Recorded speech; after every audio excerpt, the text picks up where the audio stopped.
Hello friends, welcome back to art of talking और art of speaking. इससे पहले हमने लास्ट वीडियो में देखा था, एक छोटा सा अंग्रेजी पैराग्राफ लिया था, एक स्टोरी ली थी जिसे फोनेटिकली पंक्चुएट किया था और हमने वो कैसे बोलना है, स्टोरी टेलिंग फॉर किड्स, ये सीखा था। इस वीडियो को देखने से पहले मुझे आशा है कि आपने कम से कम 2 से 3 छोटे बच्चों की छोटी छोटी स्टोरीज लेकर उसे फोनेटिकली पंक्चुएट किया होगा, उसे रिकॉर्ड किया होगा अपनी आवाज़ में और फिर सुना होगा। और अगर कोई आपको प्रॉब्लम्स लगे उसमें कि पंक्चुएशन में थोड़ी गड़बड़ है तो उसे सुधार कर फिर वो सारा अभ्यास फिर से किया होगा। क्योंकि मैं बता दूं कि आपको कम से कम 10 स्टोरीज फोनेटिकली पंक्चुएट करके रिकॉर्ड करके सुनने की ज़रूरत है अगर आपको आपके बोलने का स्टाइल बदलना है तो ये और एक स्टोरी है जो इंटरनेट से मैंने ली है, छोटे बच्चों की, कछुआ और स्वान्स की। तो लेट अस सी। सबसे पहले हम इसके जो पंक्चुएशन मार्क्स है, मतलब लिखते समय जो मैंने पंक्चुएशन दिया है उसे डिलीट कर देंगे। Very well. तो पहले मैं आपसे कहूँगा कि आप इसे कॉपी कर लीजिए आपके नोटबुक पर, और उसके बाद मैं यहाँ पर इसे फोनेटिकली पंक्चुएशन आपको दिखाऊंगा और आप चेक कर लीजिए कि आपने सही किया है या नहीं। मैं फिर से बता दूं कि मेरा और आपका पंक्चुएशन थोड़ा सा अलग हो सकता है, क्योंकि अलग अलग लोग अलग अलग तरीके से बातें करते हैं। ठीक है, तो please copy this. Thank you very much. तो चलिए अब इसे फोनेटिकली पंक्चुएट करते हैं। कैसे पंक्चुएशन करना है, सिर्फ 2 मार्क्स हम यूज करेंगे। एक अंडरलाइन, जहां पे हमें स्ट्रेस करना है, उस शब्द पर जोर देना है, और स्लैश स्ट्रोक, जहां पे हमें उस वाक्य को थोड़ी देर के लिए या फुल स्टॉप के लिए काटना है। ओके, तो चलिए शुरुआत करते हैं। वंस अपॉन अ टाइम, यहां पे मैं कट करूंगा और यहां पर मैं वंस पर जोर दूंगा। Once upon a time a tortoise lived near a lake. Lake को अंडरलाइन होगी। It was friends. मैं कट करूंगा यहां पर। It was friends with 2 swans that also lived in the lake. That also lived in the lake. Lived को मैं शायद stress करूंगा। जब हम बोलेंगे तब देखेंगे कि वहां स्ट्रेस होना चाहिए या नहीं चाहिए। One summer, the lake began to dry up. अब ये dry up जो है वो dry मतलब सूखा, up मतलब ऊपर, मतलब क्या ये ऊपर सूखा है? नहीं। dry up ये एक फ्रेज है, एक वाक्प्रचार है, एक एक्सप्रेशन है इंग्लिश का। जब भी आपके पैराग्राफ में या टेक्स्ट में जब भी एक्सप्रेशंस आते हैं तब उन एक्सप्रेशंस को एक साथ हम हमेशा बोलते हैं। ओके, तो ड्राई अप एक्सप्रेशन है इसलिए मैं उसको साथ में ले रहा हूं। एंड देयर वॉज, चलो फिर से एक बार पढ़ते। One summer the lake began to dry up and there was little water. Little को स्ट्रेस करेंगे, वाटर को कट करेंगे। फॉर द एनिमल्स, एनिमल्स को कट करेंगे, एनिमल्स को स्ट्रेस करेंगे। The swans told the tortoise. The swans told the tortoise that there was another lake. Another को stress करेंगे, lake को कट करेंगे, in nearby forest where they should go to survive. Survive को stress होगा। They came up with a plan to take tortoise along. Cut. ये हो गए मेरे फोनेटिक पंक्चुएशंस। शायद आपके पंक्चुएशंस, मतलब जो मार्क्स है, वो शायद इससे थोड़े से अलग हो सकते हैं। अब यहां आपको 2 चीजें देखनी है कि हिंदी के पंक्चुएशन मार्क, मतलब हिंदी बोलते समय हम जहां रुकते हैं, जहां इमोशंसली स्ट्रेस करते हैं, वो इंग्लिश से थोड़ा सा अलग होता है। इंग्लिश बोलते समय बहुत ज्यादा भावना का प्रदर्शन नहीं किया जाता।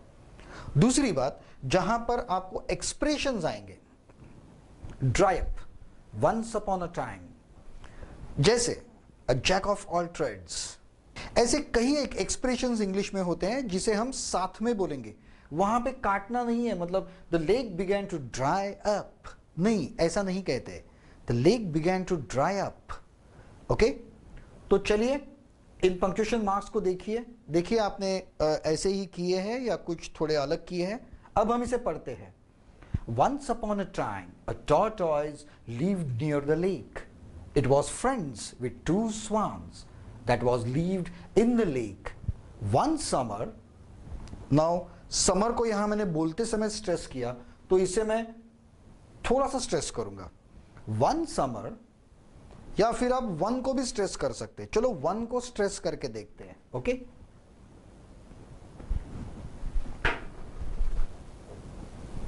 One summer, the lake began to dry up, and there was little water for the animals.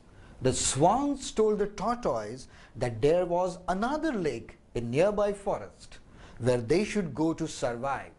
They came up with a plan to take tortoise along. This is the way you should tell the story. This is the storytelling of the kids. अब फिर से मैं एक बार बोलता हूं कि ये मैं यहां पढ़ के देख रहा हूं। अगर मैं बाय हार्ट, स्टूडेंट्स या बच्चे जब कहीं जाते हैं या आप भी कहीं जाओगे तब आप पढ़ के नहीं बोलोगे, बराबर, आप अपने मन से बोलोगे, बाय हार्ट किया हुआ बोलेंगे। तो जब आप बाय हार्ट किया हुआ बोलते हैं तब आपके बोलने में ज़्यादा फ्लुएंसी आती है। इसीलिए स्टूडेंट्स या छोटे बच्चे जब स्टोरी टेलिंग कॉम्पिटिशन, इलोक्यूशन कॉम्पिटिशन में जब जाते हैं तब उनके बोलने का अंदाज बहुत सही होना चाहिए। क्योंकि जब मैं कहीं जज बन के जाता हूं तब मैं क्या देखता हूं, स्टोरी टेलिंग कॉम्पिटिशन है, इलोक्यूशन कॉम्पिटिशन है, तब मैं क्या देखता हूं? तब सबसे पहली बात मैं देखता हूं कि उसके बोलने का तरीका सही है या नहीं है। सेकंड, उसके उच्चारण जो है वो सही है या नहीं। अगर कंटेस्टेंट की मातृभाषा हिंदी या मराठी होगी और वो इंग्लिश में बात कर रहा है तो हम प्रोनाउंसिएशन पर बहुत ज़्यादा स्ट्रेस नहीं करते। ओके, तीसरी बात हम देखते हैं कि वो इमोशनली बराबर बोल रहा है या नहीं। मतलब जहां पावरफुल, क्रूअल, ही डेड, ऐसे जब शब्द आते हैं तब वो सही भावना का प्रदर्शन करता है या नहीं। और चौथी चीज है कि वो फ्लो में है या नहीं, मतलब कहीं रुक तो नहीं रहा है। अब मैं आपको एक हिंट देता हूं स्टोरी टेलिंग के लिए। जब आप किसी के सामने बात कर रहे हो तो एक चीज याद रखिए कि जो स्टोरी है जो आपने बाय हार्ट की है या कोई भाषण है जो आपने बाय हार्ट किया है और किसी कंपटीशन में आप गए हो, तो याद रखिए जो आपको जज कर रहे हैं, सामने जो जज बैठे हैं, उनके हाथ में आपका भाषण नहीं है। ओके, आपका भाषण सिर्फ आपको पता है, उनको पता नहीं है। तो अगर आप कहीं रुक गए, कोई चीज, अगर कोई शब्द या कोई वाक्य आप भूल गए, तो बहुत सारे लोग गड़बड़ते हैं, बहुत गड़बड़ा जाते हैं। वहां पे वो फिर से पीछे आते हैं और फिर से शुरू करते हैं। ऐसा मत कीजिए, क्योंकि उन्हें पता नहीं है कि आप क्या बोलने वाले हो। तो अगर एक आध दूसरी लाइन आप भूल भी जाते हो तो उसे छोड़ दीजिए, उसे रिपीट मत कीजिए। क्योंकि आप अगर रिपीट करोगे तो हमें पता चल जाएगा कि इसने गलती की है, ये भूल गया है, और आपके मार्क्स कट हो जाएंगे वहां पर। तो ये चीज हमेशा याद रखिए। This is not very much related with this, लेकिन जब कंपटीशन की बात आई है तो मैं ये आपको बता दूं कि ऐसा भी हो सकता है। तो दोस्तों चलिए इसे फिर से एक बार पढ़ते हैं स्टोरी टेलिंग मूड में। Okay, once upon a time a tortoise lived near a lake. It was friends with two swans. They also lived in the lake. One summer, the lake began to dry up, and there was a little water for the animals. The swans told the tortoise that there was another lake in nearby forest where they should go to survive. They came up with a plan to take tortoise along. अब जब आप बोल रहे हो तब दूसरे को सोचने का वक्त दो, ठीक है? फास्ट ट्रेन जैसे धड़ाधड़ बोलते मत जाइए। दूसरे को वक्त देने के लिए आपका स्पीड सही होना चाहिए। इस पैराग्राफ को मैं ऐसे भी पढ़ सकता हूं. Once upon a time a tortoise lived near a lake. It was friends with two swans that was lived in the lake. One summer the lake began to dry up and there was little water for the animals. The swan told the tortoise that there was another lake in nearby forest where they should go to survive. They came up with a plan to take tortoise along. कुछ समझ आया? समझ तो आया, लेकिन story मन में घुसी नहीं. स्टोरी सामने वाले के मन में घुसनी चाहिए. आप जो बात कर रहे हो, आप जो बोल रहे हो, वो सामने वाले के दिल में उतरना चाहिए. उसके ऊपर उसने सोचना चाहिए. तो चलिए इसे फिर से एक बार पढ़ते हैं, लेकिन इस टाइम हम छोटे बच्चों के लिए नहीं पढ़ेंगे.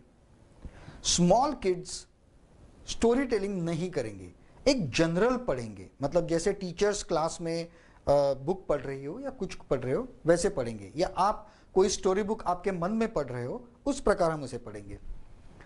Once upon a time a tortoise lived near a lake. It was friends with two swans that also lived in the lake. One summer the lake began to dry up and there was little water for the animals. The swan told the tortoise that there was another lake in nearby forest where they should go to survive. They came up with a plan to take tortoise along. This is the way, this is the difference between two. छोटे बच्चों के लिए emotions 2 चम्मच ज़्यादा डालने हैं और बड़े लोगों के लिए इमोशंस कुछ कम करने हैं. So friends, this is for the English story telling. इसके बाद हम अगले वीडियो से हम देखेंगे कि the art of public speaking, मतलब स्टेज के ऊपर बहुत सारे लोगों के सामने बात करना या भाषण देना. वहाँ हमारी बॉडी लैंग्वेज कैसी होनी चाहिए, हमें बात कैसी करनी चाहिए और क्या क्या प्रॉब्लम्स आते हैं, ये सब हम देखेंगे. तब तक आपको यही काम करना है, कम से कम हिंदी के 2-3, इंग्लिश के 2-3 स्टोरीज या पैराग्राफ आपको लेने हैं, उसको पंक्चुएट करना है, फोनेटिक पंक्चुएट करना है, उसे अपने खुद के आवाज़ में रिकॉर्ड करना है और फिर एक बार सुन के चेक करना है कि आप सही बोल रहे हो. आपकी आवाज़, आपका बोलने का अंदाज क्या आपको पसंद आ रहा है या नहीं. अगर वो आपको पसंद नहीं आ रहा तो दूसरों को भी डेफिनेटली पसंद नहीं आएगा. तो thank you very much friends, I will stop here. अगर आपके इसके बारे में कुछ कमेंट्स हो तो मुझे ज़रूर लिखिएगा. अगर आपको अच्छा लगे तो इस वीडियो को लाइक कीजिए, subscribe my channel so that other videos notification will be come to you automatically. Thank you very much. Have a nice day. Pebbles Hindi.